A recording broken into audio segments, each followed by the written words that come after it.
Estimados amigos, estamos en Infocadem Online y en esta ocasión vamos a platicar de un tema sumamente sensible, los servicios externalizados, el outsourcing y algunas normas de cumplimiento al respecto. Nos acompaña un experto para platicar del tema. Quédese con nosotros.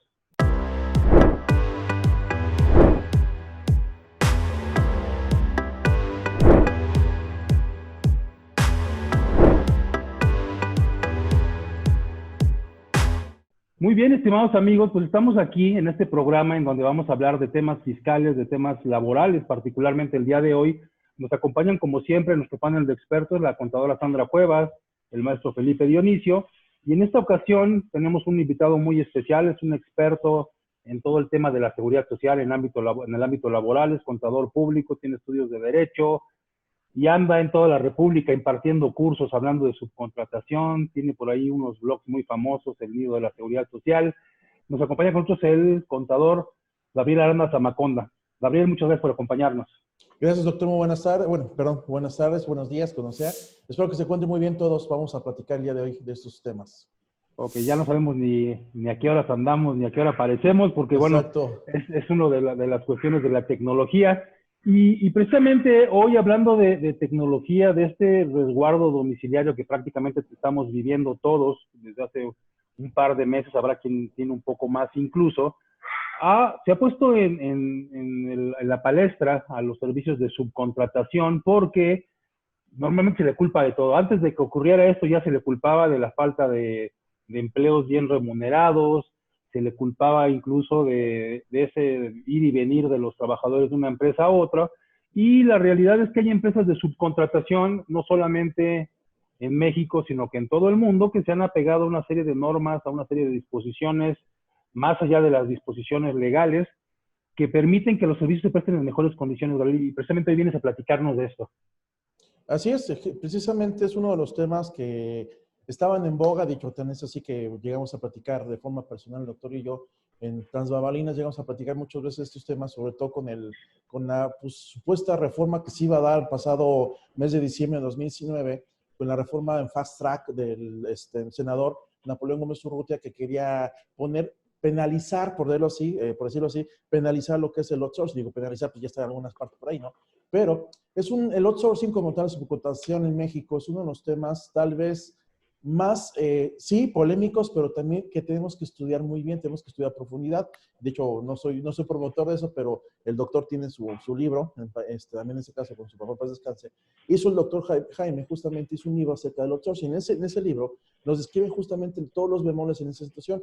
Y qué mejor, digo, en esa situación, de tener un sistema de cumplimiento para el outsourcing. Sabemos de antemano, estimado doctor, estimado contador, estimado señor Felipe, que nosotros en nuestro país, a partir del año 2020, tenemos los famosos 3 fantasmas de fiscalización, que es la sustancia económica, que es la materialidad y es la razón de negocios.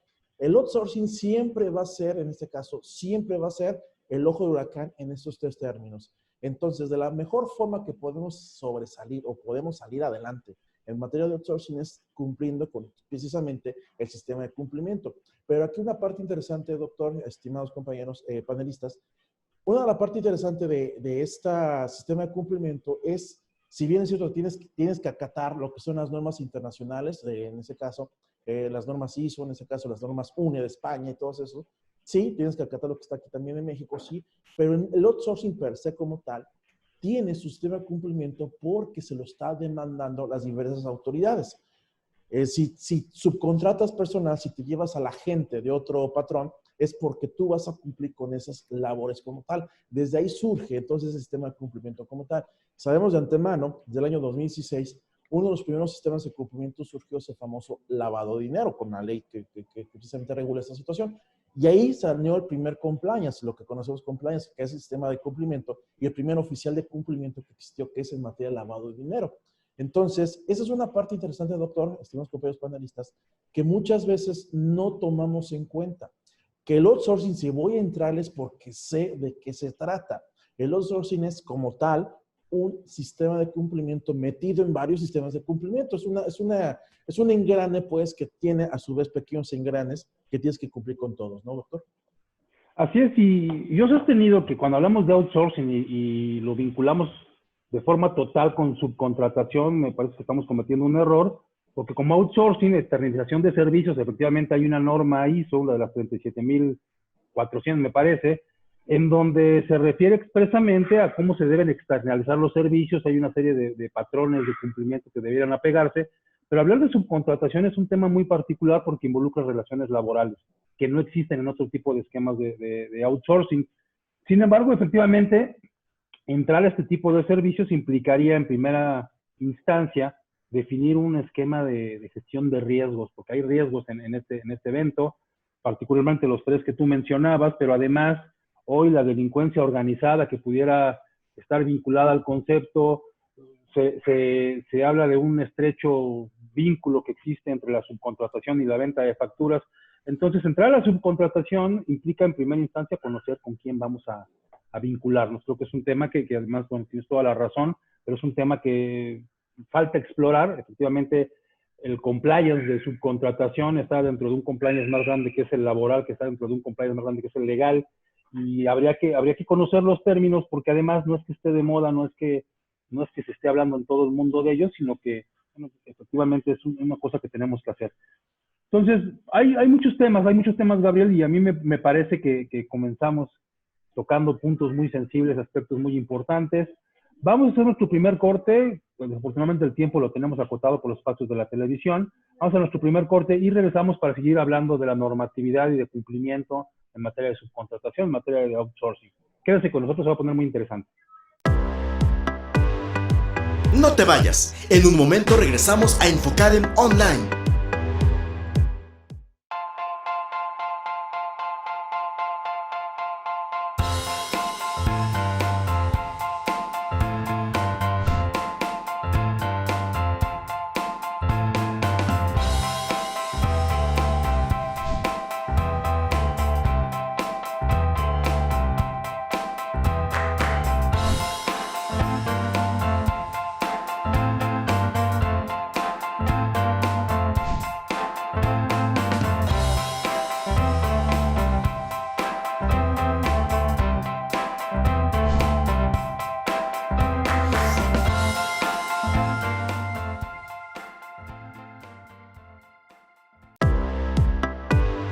Gracias por acompañarnos. Estamos de vuelta en Infocadem Online. Bien, pues regresamos. Estamos hablando de cumplimiento en materia de subcontratación.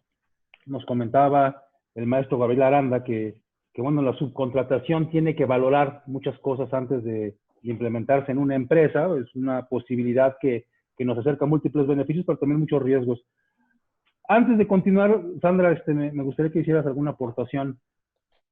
Sí, maestro Gabriel, hay un mito alrededor de toda la subcontratación, que es la que actualmente tenemos contemplada en Ley Federal del Trabajo, la tercerización, y este término de outsourcing como tal no lo encontramos en la normatividad mexicana, no hay dónde ir, y cuando hablamos de outsourcing pareciera que hablamos de un concepto prohibido, de algo malo, y me gustaría conocer su punto de vista al respecto. ¿El outsourcing o la subcontratación, la tercerización, como le llamen a esta prestación de servicio, es mala? ¿Realmente tiene un fondo en el que hay algo mal en esta estructura?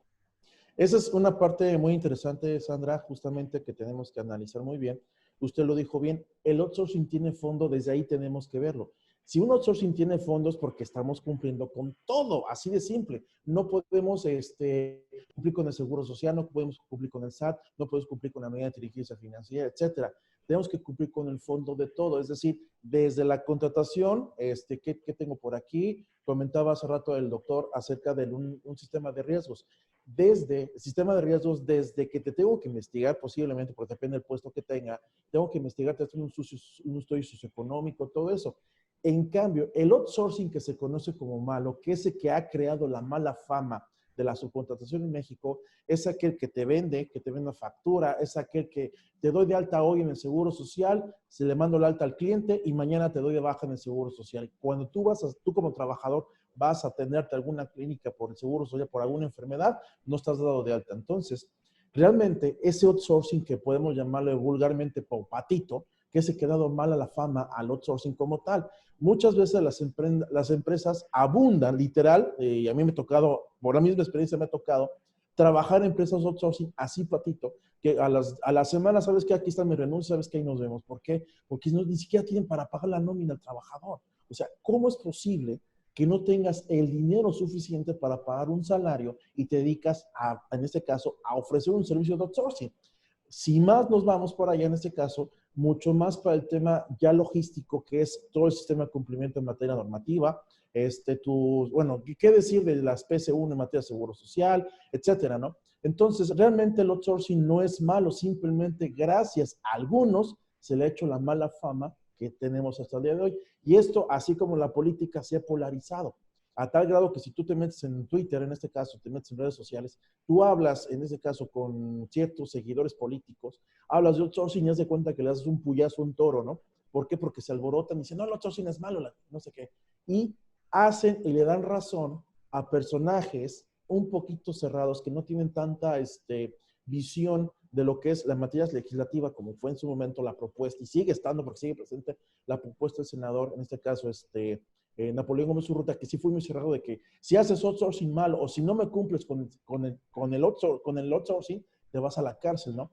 Entonces, espérate, hay primero que ver cuáles son las medidas que tengo que cumplir, primero hay que ver cómo lo tengo que hacer y sobre todo quitarme de encima esa mala fama que tengo de outsourcing malo. Realmente muchas empresas, y esa es la realidad, hay muchas empresas que sí son outsourcing buenos, tan es así que el mismo gobierno los ha premiado con, en este caso, registrándolos, reconociéndolos abiertamente, y por ahí tal vez al rato platiquemos de ello. Hubo una propuesta de una norma mexicana, que en este caso también con el doctor nos tocó platicar hace tiempo, la norma mexicana para certificar justamente su outsourcing. Si cumplimos con lo que estaba en su momento esa norma mexicana prevista, créame que en este caso nos olvidamos de cualquier outsourcing, solamente nos quedamos con un outsourcing que sí realmente vale la pena en este caso contratar y tener estrategias con ellos.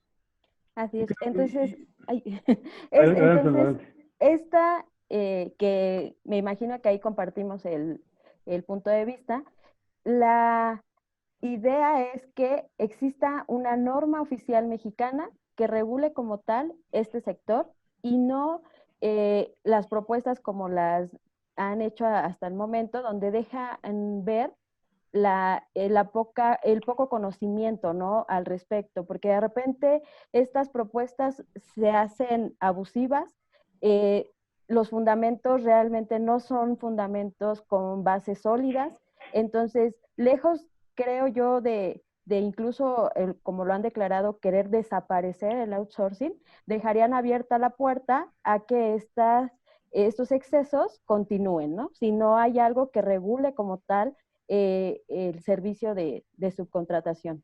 Es muy curioso, Sandra, doctor, compañeros, es muy curioso que dicen, vamos a desaparecer el outsourcing, así como si fuera un acto de magia, ¿no? Yo creo ni Mago Frank fuera tan fácil de, así vamos a desaparecer el outsourcing. Espérate, ¿desaparecer qué? Vamos a quitar el artículo 15A, que son el 90% de iniciativas que hay en el Senado o en la Cámara de Diputados, vamos a desaparecer el artículo 15A. Espérate, no vas a desaparecer el outsourcing, sino que vas a desaparecer la regulación chiquita que hay en materia de subcontratación, ¿no, doctor? Entonces, eso es muy, perdóname la expresión, es muy ridículo y hasta da risa esa situación. Sí, nos ha tocado comentarlo incluso en algunos artículos, en periódicos, incluso en el Congreso lo hemos postulado, ¿no? El hecho de que desaparecieran toda la serie de los artículos 15 de la Ley Federal del Trabajo, lo único que haría es quitarle la poca regulación, como bien dices, al concepto de subcontratación.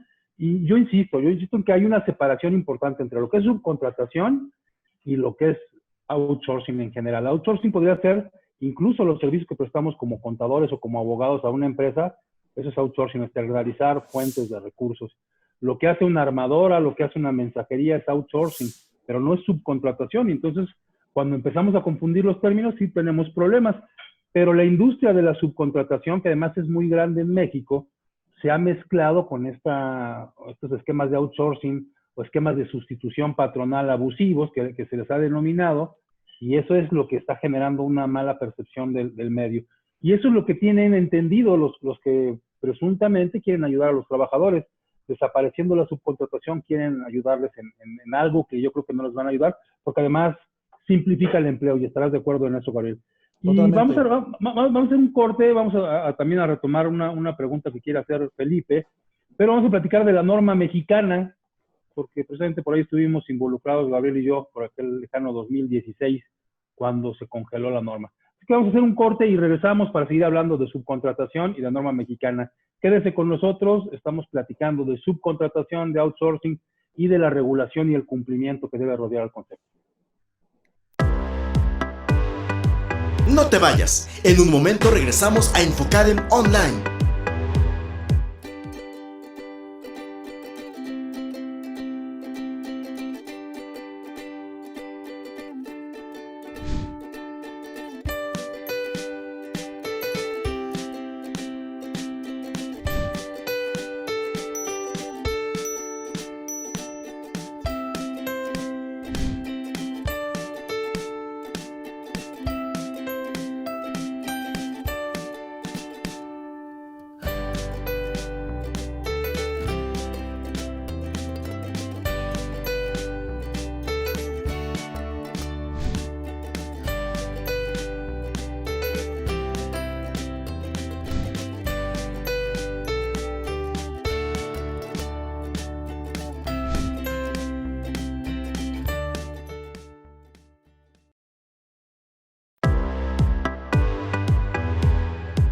Gracias por acompañarnos. Estamos de vuelta en Infocadem Online. Bien, pues continuamos con este tema tan interesante que es la subcontratación y además de interesante, pues importante para la industria del empleo en nuestro país. Hoy una gran parte de los empleos se generan a través de subcontratación y estamos platicando con el maestro Gabriel Aranda Zamacón, además de nuestro panel de expertos. Felipe, un comentario. Sí, precisamente tocaban el tema del outsourcing, de el bueno y lo malo, ¿no? De pagan justos por pecadores, en el sentido de que pues muchas veces hay empresas o en este caso personas que prestan el servicio, que cumplen con toda la reglamentación, y hay otras que no lo hacen, y entonces es donde tenemos una mala fama, en este caso el tema del outsourcing, la subcontratación.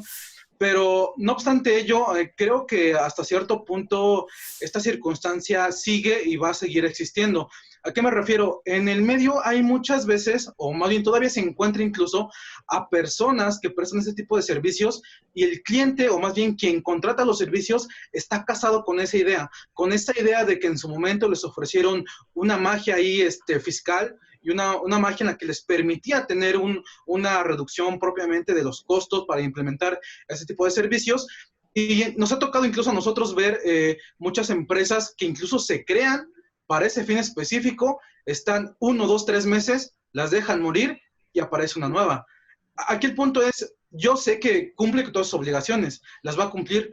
El tema es que esa empresa en su momento la dejan de un lado, llega otra, pero en este caso tal vez el cliente o quien contrata los servicios no está completamente informado porque lo deja hasta cierto punto fuera de sí, y sigue casado con la idea a pesar de que no esté completamente esta empresa cumpliendo, o la prestadora de servicios cumpliendo con toda en este caso, la normatividad. Yo me preguntaría entonces, ¿le llegará a esa persona que está detrás de esa empresa en algún momento, le alcanzará para en un momento ser fiscalizado, auditado, o dejemos de eso, tan solo el tema de ser descubierto, en algún momento llegará? Porque hay empresas que están operando y llevan años operando así, y por más que imponen una normatividad, imponen otra en seguro social, en impuestos sobre la renta, ley federal del trabajo, siguen haciendo lo mismo.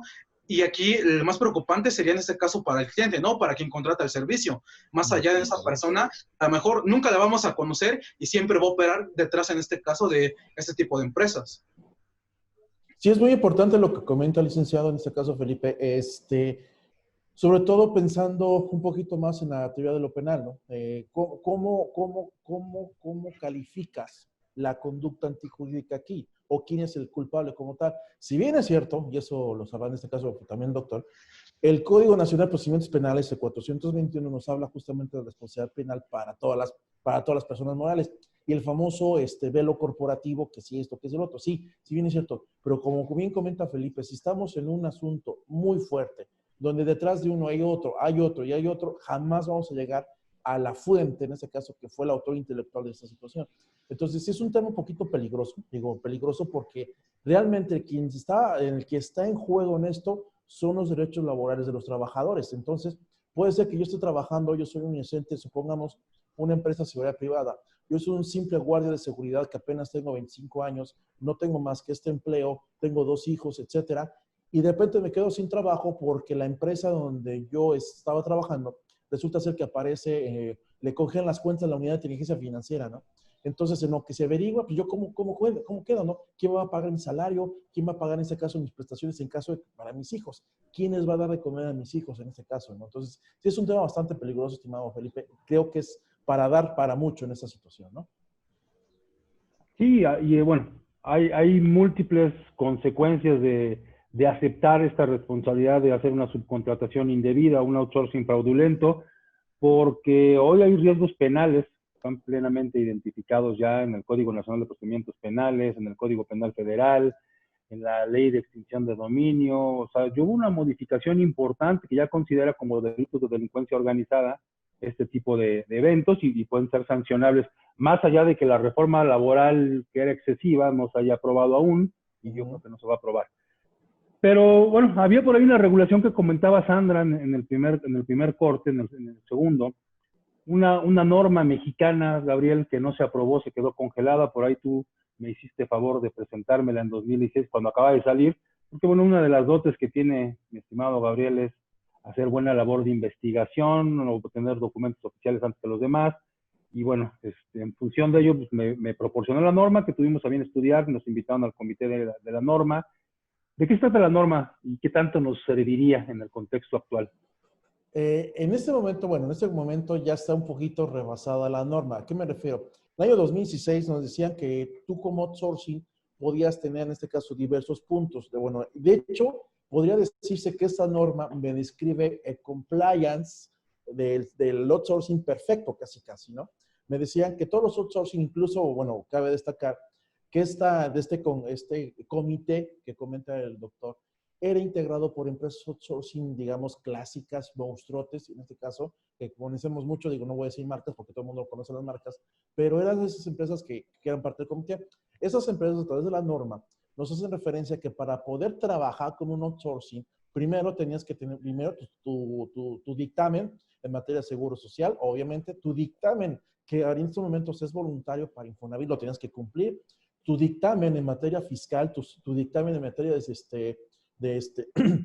para el SAT, famoso CIPRED, pero aparte de todos los cumplimientos, habidos y por haber, todos los que te marca la Infonavit, los que te marca el famoso, lo que es el PC1 del Seguro Social, los demás, todos los reportes que te marca tanto la Ley de Seguro Social como Infonavit, más, obviamente, el dictamen a nivel estatal, en este caso, que tenían los diferentes estados, valga la expresión, para cumplir con impuestos sobre nóminas. Y una de las partes neurálgicas que tenía porque todavía está vigente por ahí este proyecto de norma, tan es así que lo traemos en el sistema de normalización 2020, que está todavía pendiente, es decir, te prometo que sí, hagan de cuenta que es como, ¿verdad que Cada sí? año. Exactamente. Cada año en el sistema de normalización, que también se lo hice llegar al doctor, les aseguro que ahora sí, para esta sí. Y así pasó 2017, 2018, 2019 y 2020, sí lo tenemos. No te me da mucha risa esto, porque el gobierno nada más se compromete y nada más no lo saca.